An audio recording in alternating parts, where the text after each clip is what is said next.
Do something bad to us, we are going to do things to you that have never been done before.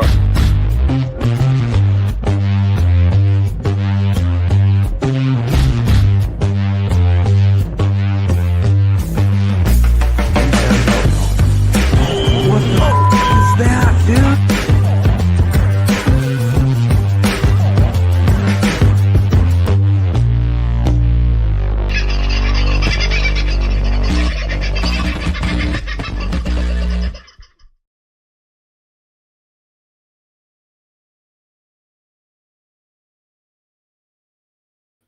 That'll work better. You'll hear me if I turn myself on. How are you, folks? Hope you're having a good one this Tuesday evening. Hope you didn't do anything too wild and outrageous last night. I was still recovering from my trip home yesterday from Adelaide. I suppose I should say something about the Sunday night show briefly. I've had a bit of feedback and a lot of trolls have been in contact. Cowards, of course, because they don't actually give you a name. They just try and hide behind a Gmail address, which I can tell you doesn't work. But at any rate, thank you for the troll feedback. Always keen to have it, and always keen to give it back, as I think all of you have found out. So trust you all had a lovely night. And Sunday night. Look, I've got to say, I was a bit tired. I'd had a couple of things that had been playing on my mind, irking me somewhat, and I let that energy drain me. So I apologize. I shouldn't have let that energy drain me, but it certainly drained me. And not long after that show on Sunday night, I fell into bed and had a bloody good sleep. Woke up the next morning, felt a hell of a lot better, but it was very early when I woke up. Had a very early flight, very big day getting back here. And when I got here, a lot of water has come down the road. So I had a few things to try and clean up around here too. So it's been fun. And then, of course, for those of you that have any interest, back into the fracture clinic today to get this thing looked at. And the news isn't bad. It's certainly maybe not as good as I'd hoped, but I might be over-dramatising a little bit. I'm not quite 6 weeks into the injury. It's about 5 and a bit. And the doctor is very happy with what's going on. I had 3 new x-rays taken because I have pain in certain parts of my hands still that I didn't really think I would. Turns out these ones were better x-rays than the last ones I had. We could see a bit more. And yes, I've got a bit of work to do. I have done some great work breaking my wrist. So I will be in this for another couple of weeks, although I'm trying to wean out of it. The only reason that I'm in it at the moment is that I'm babysitting a dog, and Harvey is sitting at my feet. For those of you who know the staffy, Harvey's at my feet, and he can get a little boisterous at times, and he'll be coming at me from this side. So I've got the armor on, so to speak. But I will be weaning myself off it over the next couple of weeks, and hopefully getting into a lot more physio, which will, in theory, make the wrist do more of the things a wrist is meant to do. So not very strong yet, can't really carry anything in it, and certainly can't twist anything at it. In fact, one of the funniest things that happened yesterday, got back to see the ducks, and they needed a bit of a water change. So for that to happen, I have to connect a hose together and drag it up a hill. And when I say connect it together, it's one of those hoses that has to be joined together and twisted, locked shut. Trying to get the end off the hose so that I could connect it to the extension proved to be impossible. Turns out Cass was home, so I yelled a bit. She came out. She has a problem with her finger, for those of you that know, and that has been exacerbated in recent days. So here's the two of us with our good hands trying to unclick and re-click this thing. Never worked. Funniest thing you've ever seen. I'll film it tomorrow when we try and have another go. At any rate, the ducks found water. There was no problem with that, and they're living a very happy life for those of you that are concerned. So too the goats. I saw them today for the first time. And I've noticed that our sheep, which are dorpers, are starting to dorp. What does that mean? Well, that means they're dropping their wool. They don't need to be shorn. They just walk around and it falls off them. but I have been told that we will never be able to grow merino sheep or have merino sheep on this land. Well, not never. I think you've got to wait 90 years after you've had other sheep on the property before they will let you have merinos on other land. But don't ask me why. I'm not a sheep farmer. Pete from Pinaroo, who isn't a sheep farmer but does have a couple of very tasty steaks named Rumpy and Silverside. I'm sorry, cows and bulls named Rumpy and Silverside. He might be able to tell us about that. He can enlighten us in the chat. And of course, Pete is the donator of the 1 ounce of silver bullion that we will be giving away tonight. G'day, Watler, who was first in the show tonight. Thanks, Macca. You're in too. Brett, Pete, Aussie Sue, God love you. You've been posting some lovely stuff on Facebook, lady. You get some magnificent photos. Hello, Margot. G'day, Daniel. I hope life is going well in Canberra for you, mate. Hello, Donna. DM's in the house. Sandy, God love you, woman. I hope you and Baz are well. I've got to give you a call. No, it's not about a sick wallaby or anything else. It's a private matter. So we'll have a talk about that tomorrow. That will be the plan.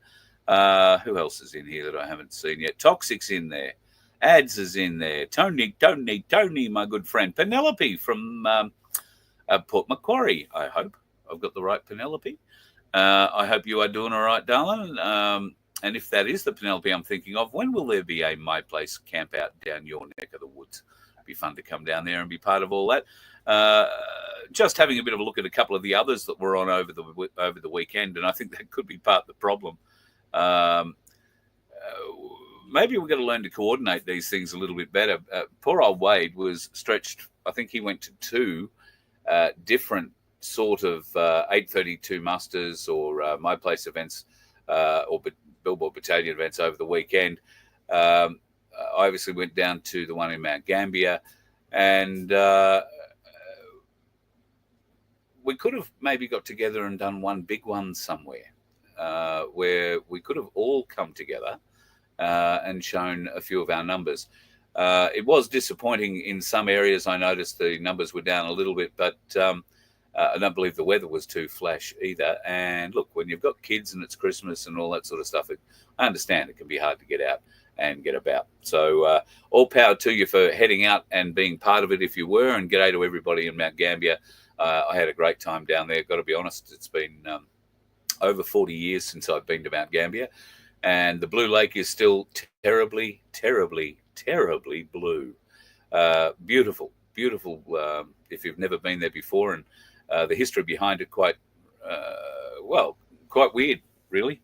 But I won't go into it again. If you choose, please head to Mount Gambier for a holiday and stay at the Pine Country Caravan Park, which is where Vince and I stayed. We had a little cabin there, and everybody else, not everybody, but a lot of people who came to the event, the 832 muster in Mount Gambier, stayed there as well.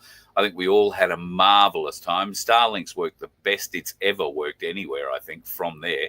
And Vince and I both enjoyed our stay there tremendously. Hello, Sunflower. God love you, woman. I hope you are well, and that Rick is doing the same. Mr. Bill Hilly, I will give you that. Mount Gambier is like many other parts of South Australia, a spinballer dumping ground. I like that. Got to say, we did see a lot of beautiful parts of Mount Gambier. No, not Mount Gambier, of the southeast as we headed back. And we came back through Kingston. And unfortunately, around Millicent, there is one of those bloody wind farms. And not one of the turbines was turning. And there was wind around.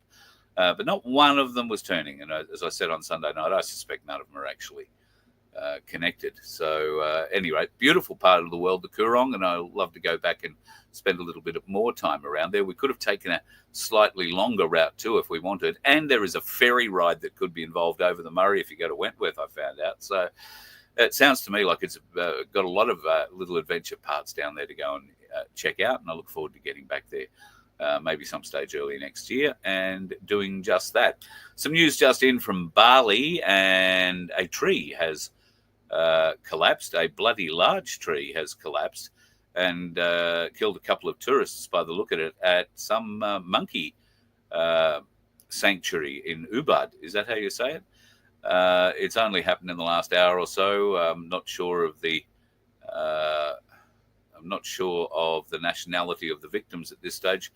However, there is some fairly harrowing CCTV vision of that if you choose to go and see it. That will be entirely up to you, of course. Did I mention that we are giving away that silver? I will mention who wins it later. I've already got the answer here in front of me. Vince has done the draw. All he needs is an address. So I will ask you, if you are the winner, to email Vince at vofhq.com. He has your bar and will be sending it to you. It's not, well, it is a bar. It's a beautiful minted 1 ounce of bullion, and great. And it could be yours. The only way you would have got it is if you made a donation either at the events we've been at since Pete gave it to us, and if you managed to join online or made some sort of a donation online. Vince has been studiously working today to go through all of those, and he put you all into a spreadsheet, gave you all a number, and then put you into a digital randomizer thingy doodle.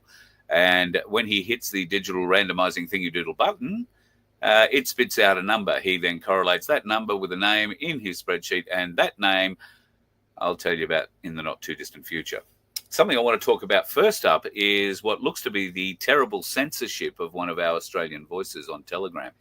I've only just seen it before I came on air tonight, and that looks like Truth Seeker TV is not necessarily down, but it seems Beck or Beckio from Truth Seeker TV may well have been banned, not just suspended, but banned from it. So this is a bit of a concern. However, we will make sure that the voice of Truth Seekers is not lost, and Vince will be able to help with that regard, and FBN Media will be able to help with that regard should this ban continue.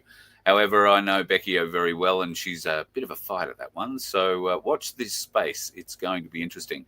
There is going to be a lot more of the banning going on. We'll see how long the Voice of Freedom lasts, I guess. And, well, how are we going to fix that? Well, I did mention on Sunday night, I asked a lot of you what you would do should we start a political party. Well, looks like somebody's already done it, and I don't know who is behind it. It was sold to me that Nick Patterson is behind it, but the first person that comes up is Tristan Van Rij. Of course, we would all know him better as Tricky. I'm not going to get into that too much. They have a candidate on the Sunshine Coast too. Is that Mariah? I don't know how to say Mariah's last name. And then Nick Patterson, of course, who everybody will remember from Melbourne, and he had a hell of a battle on his hands. The police essentially assaulted him. I think they did some damage to his shoulder or his arm, dislocated his arm. He had been pushing back throughout the spicy cough intervention, shall we say. And I have it on pretty good authority that part of the reason he won his case when he was taken to court in a most unusual fashion, part of the reason that he won his case was because he had very good lawyers. The other part is because it was proved that the police did what they did unlawfully, and they had actually planned it, and they had briefings on it and all sorts of little interesting pieces. So why were they targeting him? Well, he had a gym at the time, was letting people come and train, amongst other things, and he was also pretty active in the protest movement. Now, the mission for this group, Power to the People, aims to return control of Australia to its citizens, free from foreign and international influence, by engaging with the political system to expose government corruption involving unelected officials and corporations. Power to the People plans to establish a citizens' crime and commission task force to investigate and prosecute corrupt politicians and bureaucrats while empowering youth with strong ethical foundations and improving the education system. The ultimate goal is to secure the rights and freedoms of Australians, leaving a strong, prosperous and peaceful nation for future generations. That doesn't sound like it would be too bad a thing to join. I'm wondering where the money behind it is, but I told people Sunday night, what are you doing to stand up? Well, here's a bloody example of it. Now, is it a good, bad or indifferent example? Only that will be left up to you. You'll get to decide whether or not this is something for you. I have a few questions with Tricky's involvement, And with Triggy's involvement, where is the money coming from? I think there was a lot of money helped in previous times with him, coming from, well, an area that never made itself truly obvious. So I can't exactly say that it's a bad area, but a very motivated one. Very, very motivated one. So Jenny's just had a look at your Telegram channel, Beck, and says that it's not available. Telegram is updating. Well, I was having a quick look at it just before it came on, and it says it was still, well, I could still see it. Whether or not that's still the case, I don't know. Some other interesting things that are happening around the world at the moment. Well, here more in our back door. The CSIRO, that bastion of truth that we can rely on, scientific evidence and all of that, has come out and criticised, well, the latest Dutton initiative on nuclear energy, of course. They've got a report, their latest GenCos report, has been released, but the experts are criticising it for a lack of transparency, because the CSIRO, of course, unsurprisingly, have declared the renewables to be the cheapest form of energy available. Now, these morons at the CSI, I'm sorry, that's not the way to speak of them. These paid off treasonous assholes at the CSIRO have no nuclear specialists within their ranks at all, but they know better, going against the World Nuclear Organizations and the best practices of those already using nuclear energy around the world. And there are a lot of first world countries using it. There are a lot of what we would deem second world countries using it. But where is Australia? Well, we are languishing in the third world when it comes to power generation, and the Labor Party in this country, along with successive governments prior to it, are all responsible for this current situation we find ourselves in with a lack of power. Is it going to be fixable with the wind blowing? Well, not if they're not plugging in the bloody windmills. And I'll be honest, I haven't seen too many working. I don't know how many of them are working around you, but I haven't seen too many working. I've yet to see battery storage ability, and that's what we're working for with the CSIRO, to increase our storage capacity. We're going to build more batteries. Oh, doesn't that sound like the ages? Build more friggin' batteries, spend more money corporately, and, well, we'll see what happens from there. The idiocy of this government, the idiocy of the Greens. Well, it's not idiocy. They're doing it deliberately. And we, the people, are letting them go. Maybe this power of the people mob will help. What happens if somebody decides that they're not the ones and they set up another party? We're just going to split the vote again and again and again and again and again and again and again. And I don't know where that's going to wind up. So we'll have to wait and see. China have taken a swipe at Australia again, only this time it's sort of a gentle side swipe, if you like. It's a technological one. They have discovered that they can make flash iron. Now, what is flash iron? Well, you know the Chinese take a lot of our iron ore. In the process of turning that dirt, that red dirt, into steel, once they heat it up, they add the bits and pieces to it that they need to add to it, and they get it all shaped up and ready to cool down and ready to actually, be put out. That whole process per steel girder, if you like, takes up to 6 hours. Now, the Chinese have discovered a new way, which is essentially turning the iron ore or brown coal into a dust. The dust of the brown coal burns very hot in these ultra hot furnaces, and the dust of the iron ore is injected, if you like, in a rod form into this furnace, where it is immediately pretty much made hot enough to work with.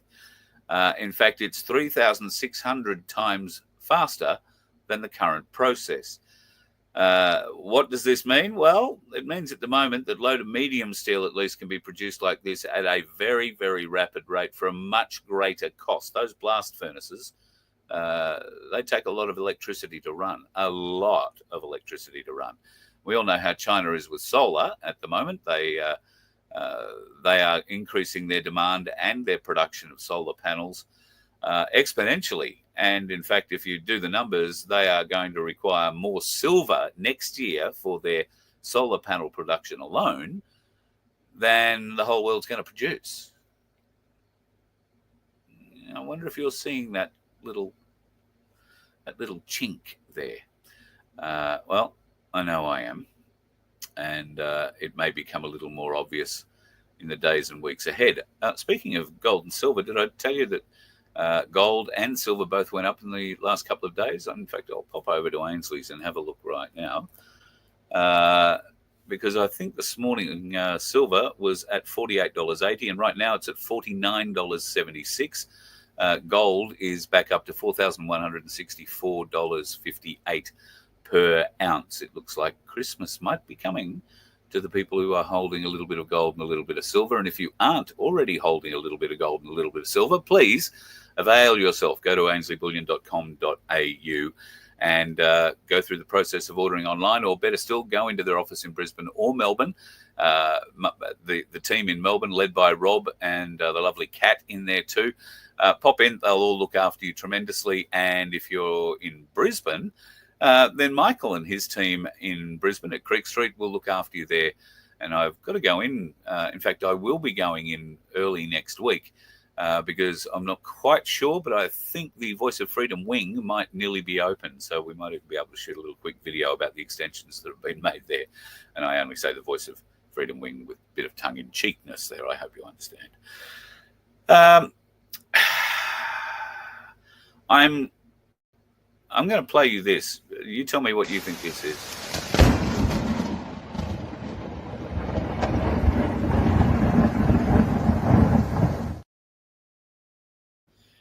Is that lightning? Have another look.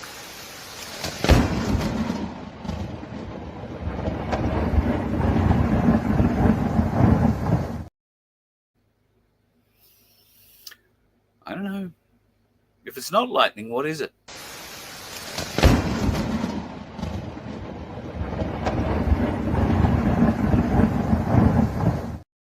I have seen lightning hit trees before. I have seen lightning explode trees before, but not quite in that sort of devastating fashion. But maybe it's also got something to do with the kind of tree and how old it is and how, yada, yada, yada, yada, yada. But I thought that would be an interesting one for your edification. I did download, but I haven't put in here for some reason, a couple of UFO videos that I was going to show you. But those videos, I know why I haven't uploaded them. They require a little bit of editing. They tend or are attempting to show how MH370 disappeared. You may have seen these. I can't remember if I played them prior to, when I played them or not. But it shows three orbs around the aircraft as it's flying along, and they're spinning at a fairly great rate. And then they open up some sort of hole in the air, and the whole thing disappears. I'm going to show that to you tomorrow night with a bit of luck. Tonight, I did find an interesting policeman who, and I've got to say, over the last couple of days, I've been watching a lot about what's been going on with that synagogue that was firebombed in Melbourne. And I'm trying to stay away from the conversation about it at all. But it seems to me that anti-Semitism and the policing of it is about to get very, very strict and really, really stupid if this policeman is anything to go by. There are material that appears to be anti-Semitic. What's the anti-Semitic material? Well, there's a small watermelon. A small watermelon. My Lord. That's the quality of copper that's going to be knocking on your door. Here's another one. Fuck you. Good lad. Yeah, go for Yep. Just so we all know the quality of the police force. And in Victoria, they're asking for a pay rise. God love them. Doing so well. I do have one last thing to show you tonight, which is to do with digital ID in Brisbane. This comes from Channel 9, a story that I think is one that's going to be laid out right across Australia. The real federal soon. government has a world-first plan to stop identity theft. We are moving from checks to tap-and-go ID. Just click OK. This Brisbane Medical Centre, the first to test the digital ID, dubbed the Trust Exchange, putting documents and paperwork in the past. It is the future. Instead of handing over government-issued identification, including Medicare, concession and veterans cards, Australians can scan their MyGov wallet, confirming who they are without creating a copy. This really puts people in control of what's being shared and how it's being shared, and making sure that's nice and safe and secure. The focus now on medical service providers, but in the future, the government hopes banks, real estate agents and hotels will sign up. God almighty. It never ends, does it? They're going to keep it going, pushing. But remember, if you are confronted with it, they have to provide you an alternative. They have to provide you a different way that you are happy to provide that information. It may take you a little bit longer, and they're going to roll their eyes at you. Yes, Harvey, I know. And stick with it is all I can say. Stick with it. All right, I've got to get this dog back to its owner because it's going to chew my leg off very shortly if I don't do the right thing by it. But I can't go without telling you who won our 1 ounce of silver bullion donated by Pete from Pinaroo. Marvellous man. And Vince, with his absolutely incorruptible piece of electronic gizmania, was able to spin up one name and one name only. Thank you to everybody who entered into the competition, made a donation or joined, better still, and became a member of the Voice of Freedom. Thank you so much. You can do that at vofhq.com. You can also leave a donation if you so desire. And of course, if you are going to go to Ainsley Bullion and buy something, don't forget to remember my name to them, and you'll get a little discount. You can put that in the notes section if you're buying online as well. So do that. And the winner for tonight, as Harvey is trying to get into the bottom of my shot here, the winner of this 1 ounce silver bullion ingot is the Zabanator.